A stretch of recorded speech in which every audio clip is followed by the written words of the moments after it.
بسم اللہ الرحمن الرحیم. السلام علیکم ڈیئر اسٹوڈنٹس. امید ہے پچھلا لیکچر آپ نے دیکھا ہوگا اور اسے سمجھا ہوگا.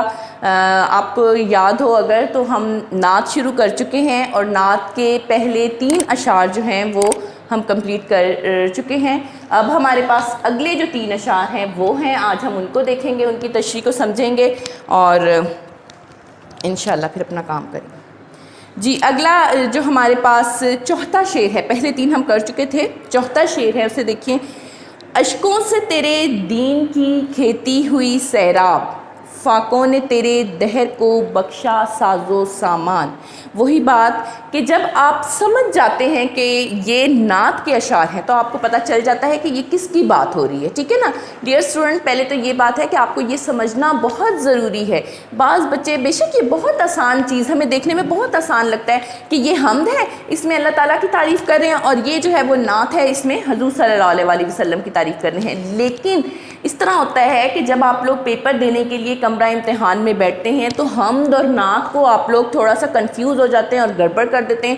حمد کو نعت سمجھ کر اس کی نعت کے پیرائی میں تشریح کر دیتے ہیں. نعت آپ کو پتہ ہے حضور صلی اللہ علیہ وسلم کی ذات ہے, اور حمد جو ہے وہ اللہ تعالیٰ کی ذات کی تعریف ہے. تو اگر آپ اس کو کنفیوز ہو کر حمد کو نعت اور نعت کو جو ہے وہ حمد کے پیرائی میں تشریح کر دیں گے تو آپ خود سوچ لیں کہ آپ کی ساری تشریح جو ہے وہ غلط ہو جائے گی. اس لیے معمولی سا فرق ہے, بعض دفعہ ہمیں پتہ نہیں چلتا, لیکن آپ لوگ جب 2-3 دفعہ نظم کو بار بار رپیٹ کریں, ان کے شعر کو سمجھیں کہ ہاں آیا یہاں پر جو تعریف ہے وہ حضور صلی اللہ علیہ وسلم کی ہے, اور حمد کو دیکھتے ہوئے آپ سمجھیں کہ وہاں پر جو حمد و ثنا بیان ہو رہی ہے وہ اللہ تعالیٰ کی ذات ہے, تو پھر اب آپ بڑے آسانی سے جو ہے آپ اس کی تشریح کر سکتے ہیں. ٹھیک ہے. اشکوں سے تیرے دین کی کھیتی ہوئی سیراب, اشکوں سے تیرے دین کی کھیتی ہوئی سیراب, کس کی بات کر رہے ہیں؟ دین کی کھیتی کیا ہے؟ اسلام ہے, اسلام کی بات کر رہے ہیں. اشک یعنی آنسو, کس کے آنسوؤں کی بات کر رہے ہیں؟ اگر ہم تھوڑی سی تاریخ میں چلے جائیں, اسلامی تاریخ میں, تو ہمیں معلوم ہوگا کہ حضور صلی اللہ علیہ وسلم کی ذات جو ہے ایک ایسی ذات ہے جنہوں نے اپنے لیے کچھ نہیں مانگا, بلکہ تمام عمر وہ اپنی جو ہے وہ قوم کے لیے یعنی اپنی دین کے لیے جو ہے اللہ تعالیٰ سے رو رو کر دعا کرتے رہے. اللہ تعالیٰ سے رو رو کر جو ہے انہوں نے اپنی قوم کی بخشش کی دعا کی, اور ایسا کوئی بھی مرحلہ نہیں آیا جہاں پر انہوں نے اپنی ذات کو یا اپنے خاندان والوں کو آگے رکھا ہو اور باقی قوم کو جو ہے انہوں نے پیچھے کر دیا ہو. یہ بڑے ہی ایک عظیم لیڈر کی نشانی ہے, اور حضور صلی اللہ علیہ وسلم جو ہے وہ اس پر پورے اترتے ہیں. انہوں نے اللہ تعالیٰ سے ہمیشہ اپنی قوم کی بھلائی مانگی. کئی ایسے موقع آئے کہ وہ اپنی قوم کو تباہ و برباد کر سکتے تھے, بد دعا دے سکتے تھے, لیکن انہوں نے جو ہے اس چیز سے گریز کیا. انہوں نے ہمیشہ اپنی قوم کی بھلائی کے لیے ہی دعائیں مانگی. جہاں طائف کی وادی کا جو ہے ایک ذکر ہے, وہاں فرشتوں نے حضور صلی اللہ علیہ وسلم سے کہا کہ اے حضور صلی اللہ علیہ وسلم آپ بد دعا کریں ان کے لیے کہ میں ان پہاڑوں کو ملا دوں اور ان سب کو ختم کر دوں. لیکن وہاں پر بھی حضور صلی اللہ علیہ وسلم لہولہان ہونے کے باوجود جو ہے انہوں نے کہا کہ نہیں, میں جو ہوں رحمت للعالمین ہوں, میں کبھی بھی ان کے لیے بد دعا نہیں کر سکتا. یہ نہیں جانتے کہ میں کون ہوں, لیکن بعد میں ان سے اچھے انسان جو ہے نکلیں گے. بے شک ایسا ہی ہوا. محمد بن قاسم اور بہت عظیم لیڈر جو ہیں وہ طائف کی وادی یعنی اسی خاندان سے بعد میں پیدا ہوئے. تو حضور صلی اللہ علیہ وسلم کی ذات کی عظمت بیان کر رہے ہیں شاعر کہ اگر حضور صلی اللہ علیہ وسلم کی ذات جو ہے اس طرح اپنے آنسوؤں سے, تکلیفوں سے ہماری آبیاری نہ کرتی تو شاید آج ہم بھی دوسری قوموں کی طرح تباہ و برباد ہو چکے ہوتے, اور ہمارا نام بھی صرف جو ہے وہ تاریخ کا ہی حصہ بن کر رہ چکا ہوتا. لیکن ایسا نہیں ہے. حضور صلی اللہ علیہ وسلم جن کا ہاتھ تھام لے وہ کبھی بھی تباہ و برباد نہیں ہو سکتے. فاقوں نے تیرے دہر کو بخشا ساز و سامان. فاقوں, دیکھیں یہاں پر انہوں نے وہ چیز بیان کی ہے کہ کئی ایسے موقع آئے کہ جب نہ صرف حضور صلی اللہ علیہ وسلم کو تکلیفیں برداشت کرنی پڑیں بلکہ ان کی قوم کو بھی تکلیفیں برداشت کرنی پڑی. جب صحابہ اکرام اپنے پیٹ پر ایک پتھر باندھتے تھے فاقے برداشت کرنے کے لیے, بھوک برداشت کرنے کے لیے, تو حضور صلی اللہ علیہ وسلم کی ذات نے اپنے پیٹ پر 2 پتھر باندھے ہوتے تھے, یعنی حضور صلی اللہ علیہ وسلم ان سے آگے ہی ہوتے تھے. اگر ایسا نہ ہوتا, ایسے صبر و تحمل کا وہ مظاہرہ نہ کرتے, تو شاید آج ہم جو ہے یہاں موجود نہ ہوتے.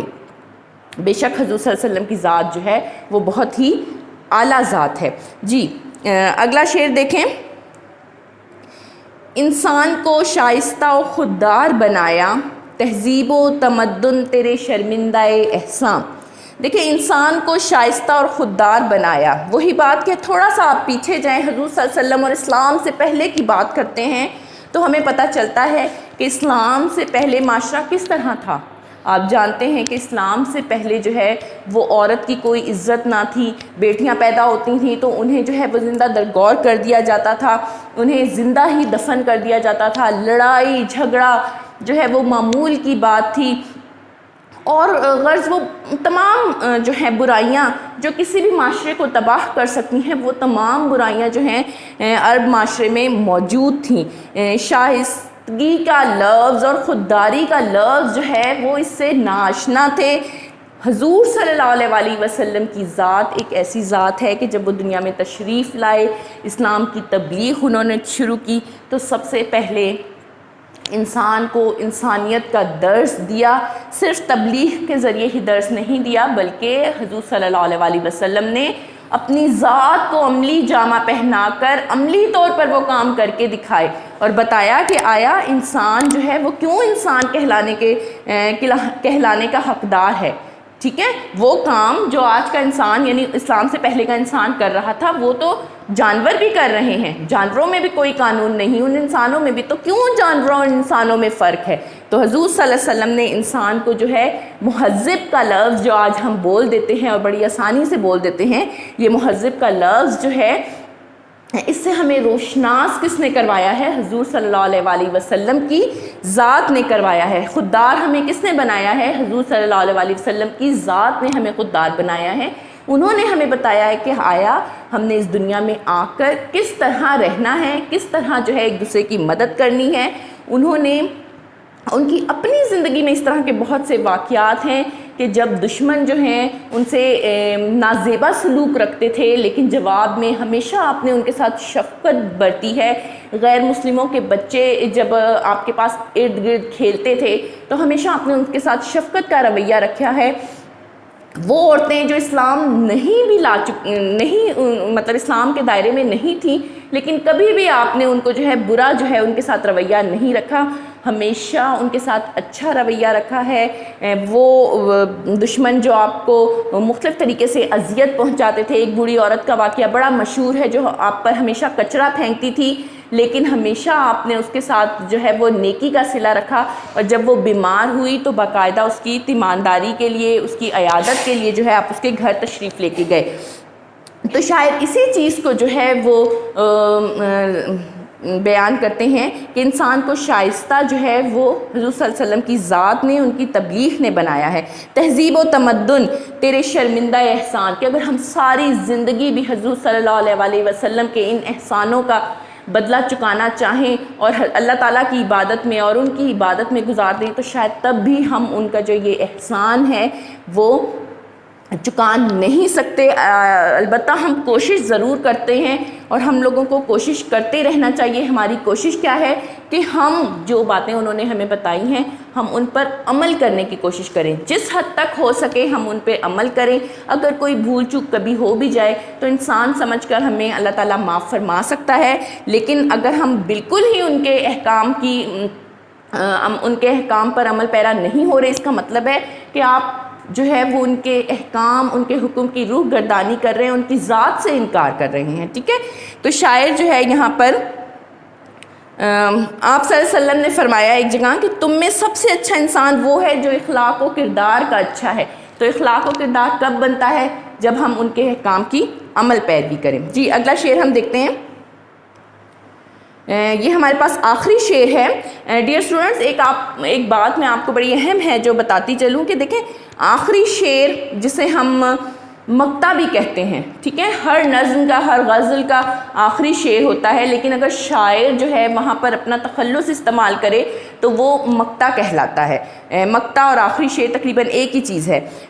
تو جب شاعر اپنا تخلص استعمال کرتا ہے تو وہ شعر جو ہے امتحانی نقطہ نظر سے اتنی زیادہ اہمیت نہیں رکھتا، کیونکہ امتحانی نقطہ نظر دیکھیں آپ کو پتہ ہے کہ ہم نے 2 نمبر لینے ہیں نظم کا عنوان لکھ کر اور شاعر کا نام لکھ کر. جب آلریڈی آپ کو کوشچن میں ہی شاعر کا نام آ جائے گا تو یہاں تو آپ کے نمبر جو ہیں سمجھیں آپ کو مفت کے نمبر، اس لیے پیپر بناتے ہوئے اس چیز کا خیال رکھا جاتا ہے کہ وہ شعر نہ دیا جائے جہاں پر تخلص استعمال ہو رہا ہو. تو آخری شعر جو ہے وہ امتحانی نقطہ نظر سے اتنا اہم نہیں سمجھا جاتا، لیکن بہرحال آپ نے اس کو پڑھنا ضرور ہے، یاد ضرور کرنا ہے. جی، رحمت کا یہ عالم ہے، مروت کا یہ انداز، ماہر سا گناہ گار ہے وابستہ داماں. جی، ماہر کیا ہے؟ میں نے آپ کو بتایا انہوں نے اپنا تخلص، ماہر القادری نے جو ہے اپنا تخلص استعمال کیا ہے. رحمت کا یہ عالم، جی ایک لفظ اگر ہم رحمت کی تشریح کریں نا تو شاید ہم بہت سی کتابیں صفحے جو ہیں ہم اس پہ بھر دیں، لیکن ہم اس لفظ کی تشریح نہیں کر سکتے کہ حضور صلی اللہ علیہ وسلم رحمت للعالمین ہیں، تمام دنیا کے لیے رحمت ہے. جب ہم کسی چیز کو رحمت کہہ دیتے ہیں تو اس کا اخلاقی حوالہ بھی ہمارے سامنے ہے، ان کا دشمنوں سے رویہ بھی ہمارے سامنے ہے، ان کا دوستوں سے رویہ بھی ہمارے سامنے ہے. اس لفظ کی تشریح کرتے ہوئے آپ حضور صلی اللہ علیہ وسلم کی زندگی کا کوئی بھی پہلو لے سکتے ہیں. حضور صلی اللہ علیہ وسلم جو ہیں وہ باپ کے طور پر کیسے تھے، شوہر کے طور پر کیسے تھے، بیٹے کے طور پر کیسے تھے، لوگوں کے ساتھ لیڈر کے طور پر کیسے تھے، استاد کے طور پر کیسے تھے. ٹھیک ہے، تو یہ سب چیزیں جو ہیں ہمیں ان کی رحمت کا پتہ دیتی ہیں. ان کی زندگی میں ایک ایک لمحہ جو ہے ایسے واقعات سے بھرا پڑا ہے جب ہمیں ان کی رحمت کا اندازہ ہوتا ہے کہ یہ لفظ رحمت للعالمین جو ہے یہ کتنا بڑا لفظ ہے. یہ کیوں کسی اور کے ساتھ، کسی اور عظیم لیڈر جو گزرے ہیں سب، ان کی ذات کے ساتھ کیوں وابستہ نہیں کر دیا گیا؟ تو یہ بہت بڑی شان ہے، بہت بڑی ان کی عظمت ہے کہ رحمت للعالمین کا لفظ جو ہے حضور صلی اللہ علیہ وسلم کی ذات کے ساتھ وابستہ ہے. بے شک ان کی رحمت کا جو ہے، ان کی عظمت کا ہم اندازہ نہیں لگا سکتے. تو شاعر جو ہے وہ یہ کہہ رہے ہیں کہ ان کی رحمت کے بارے میں آپ کو کیا بیان کروں کہ ماہر سا گناہ گار، یعنی وہ اپنے آپ کو گناہ گار کہہ رہے ہیں کہ وہ ذات جو ہر وقت حضور صلی اللہ علیہ وسلم کی مدح سرائی کرتی ہے، ان کی عظمت، ان کی ثنا بیان کرتی ہے، ظاہر سی بات ہے وہ ذات گناہ گار نہیں ہو سکتی. ان کے لفظ، ان کے منہ سے جو لفظ نکلتے ہیں وہ حضور صلی اللہ علیہ وسلم کی ذات کی عظمت بیان کرتے ہیں، تو وہ ذات جو ہے خود بھی عظیم ہی ہوگی. لیکن یہاں ماہر نے جو ہے، ماہر القادری نے، شاعر نے جو ہے وہ بڑی کیا کہنا چاہیے کہ اپنی ذات کو چھوٹا بنایا ہے کہ میں گناہ گار ہوں، میں بہت گناہ گار ہوں. ایک انسان ہونے کی حیثیت سے انسان بہت سے گناہ کار کرتا ہے، لیکن کیونکہ میں وابستہ ہوں حضور صلی اللہ علیہ وسلم کی ذات سے، ہم مسلمان ہیں تو ہم کسی نہ کسی طور پر جو ہے حضور صلی اللہ علیہ وسلم کی ذات سے وابستہ ہیں، ہم ان کی پہچان ہیں، وہ ہماری پہچان ہے. تو ہم جو ہیں ان کی رحمت سے کبھی بھی مایوس نہیں ہو سکتے. انشاءاللہ تعالی جب وہ اپنی قوم کی بخشش کروائیں گے تو ہم جیسے گناہ گار جو صرف نام کے ہم کہیں کہ شاید مسلمان ہیں اور لیکن ان کی ذات کے ساتھ وابستہ ہیں، تو ہم جیسے انسانوں کو بھی جو ہے وہ ان کی ذات کی وجہ سے بخشش نصیب ہوگی.